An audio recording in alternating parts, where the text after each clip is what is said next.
Special ಆದಂತಹ egg curry ಯಾವ ರೀತಿ ಮಾಡುವುದನ್ನೋದನ್ನ ಈ ವಿಡಿಯೋದಲ್ಲಿ ತಿಳಿಸಿಕೊಡ್ತೇನೆ. ನಾನು ಮೊಟ್ಟೆಯನ್ನ ಬೇಯಿಸಿಕೊಳ್ತೀನಿ.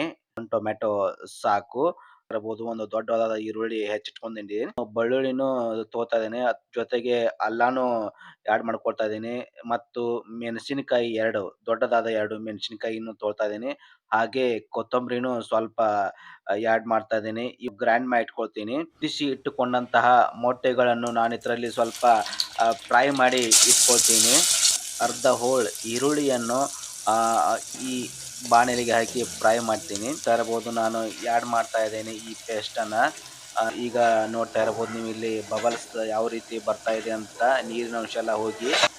ಈಗ ನಾನು ಇದಕ್ಕೆ ಮಸಾಲಾ ಪದಾರ್ಥಗಳನ್ನು ಆಡ್ ಮಾಡ್ತಾ ಇದ್ದೇನೆ. ನೀವಿಲ್ಲಿ ನೋಡ್ತಾ ಇರಬಹುದು, ಇದು ಧನಿಯಾ ಪೌಡರ್ 1 ಸ್ಪೂನ್ ಅಷ್ಟು ಧನಿಯಾ ಪೌಡರ್ ನಾನು ಆಡ್ ಮಾಡ್ತಾ ಇದ್ದೇನೆ.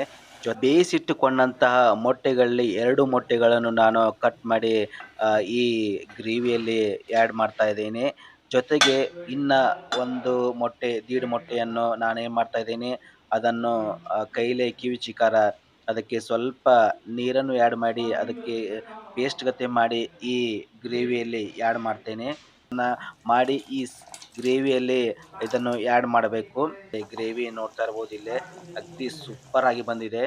ಇದನ್ನು ಅನ್ನದ ಜೊತೆಗೆ ಮತ್ತು ರೊಟ್ಟಿಯ ಜೊತೆಗೆ ಊಟ ಮಾಡಲು ತುಂಬಾ ಟೇಸ್ಟಿ ಆಗಿರುತ್ತೆ.